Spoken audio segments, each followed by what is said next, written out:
Hello, everyone. Thank you for watching this webinar. My name is Tanner Wolverton. I'm a CDBG specialist with HCD, and today we'll be discussing how to complete the resolution that is required for a CDBG application.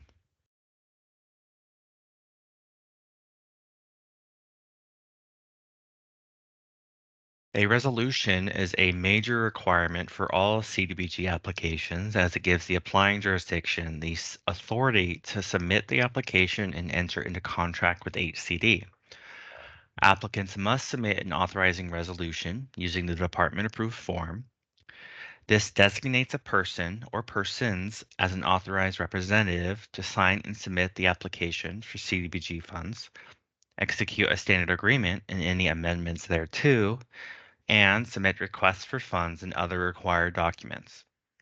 Note, if a jurisdiction must prepare a concurrent resolution that conforms to local standards, it may do so, but an approved resolution on the department-approved form must be included in the application.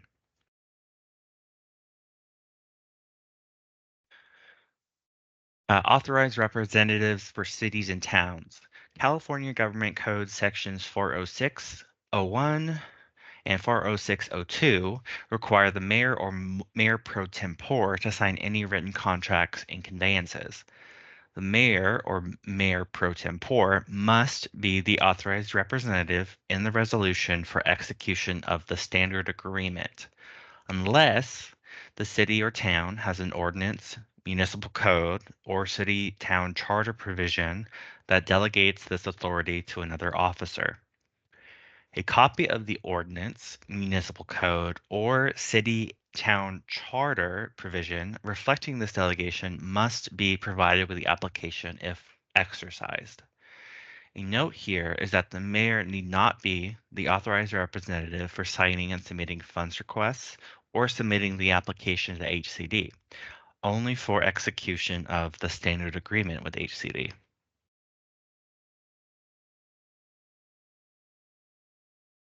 HCD provides a resolution template that must be used. It can be downloaded in the solicitations file section. The form will look similar to the document shown here. Please be sure you are using the current NOFA year's resolution.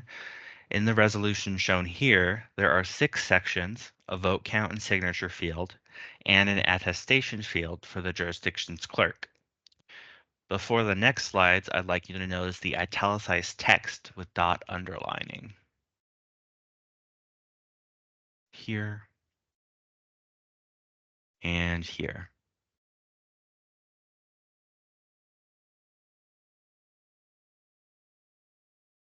The italicized text is called hidden text. It provides instructions for completing the resolution, but does not appear on the printed version of the resolution.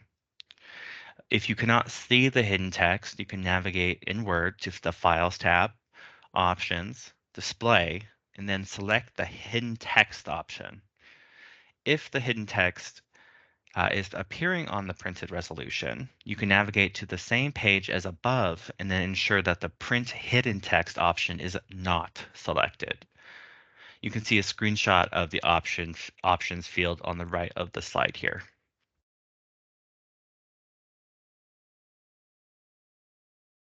We will now discuss how to complete each section of the resolution. There are generally 2 types of fields that can be edited on the resolution form. They are drop-down menus where the most appropriate option can be selected, and then there are number and text fields where specific information, amounts, or names can be input. Excuse me.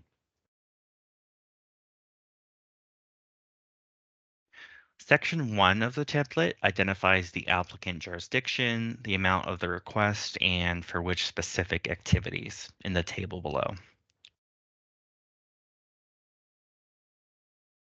The highlighted text here are all areas where data has been input. You can see here in this fake scenario that the applicant is requesting $2,461,000 for road infrastructure, youth public services, and general administration.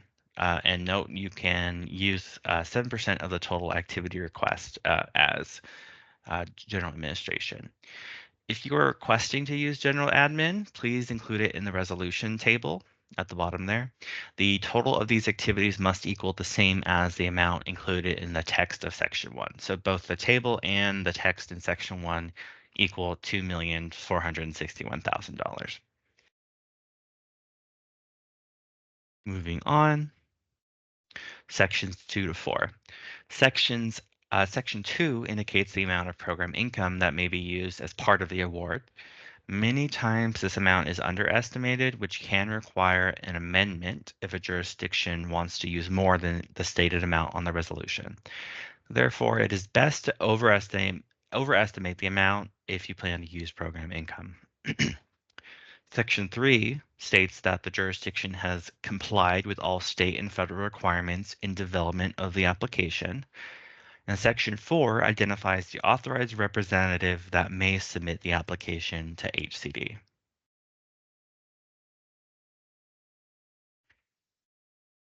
The highlighted portions are areas where data was input. Please be sure only to put an officer's title and not the name in Section 4. If a name was input, in the case of staff turnover, a new resolution would need to be approved.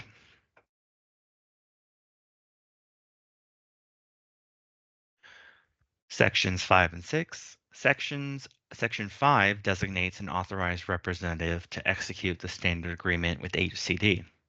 As discussed previously, if Government Code 40601 and 40602 apply to your jurisdiction, the authorized representative must be the mayor or mayor pro tempore.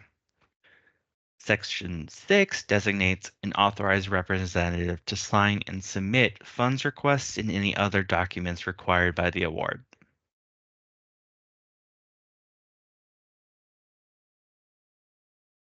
These are the sections completed. The rules about the inputting of titles and not names applies here as well.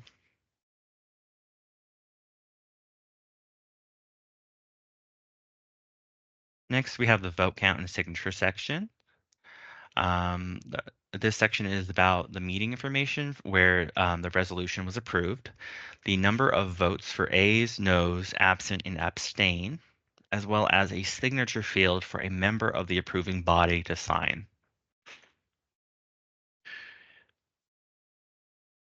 This is the section completed. Numbers or names can be input into the ayes, noes, absent, or abstain sections, but each section does have to have, it does have to be filled, so it cannot be blank. A member of the approving body must also sign at the bottom.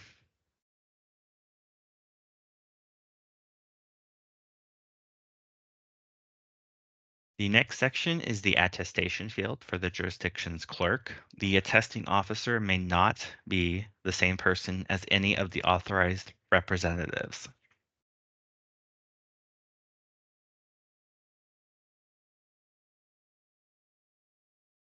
Here is the section completed. The clerk would then sign at the bottom.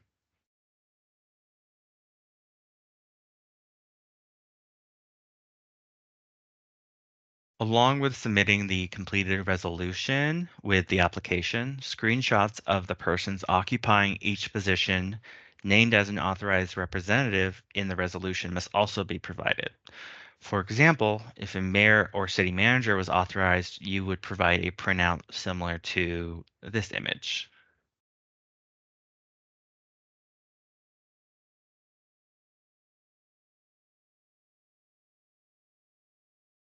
That's the resolution completed. Thank you for watching this webinar. If you have any questions, please contact us at cdbg@hcd.ca.gov.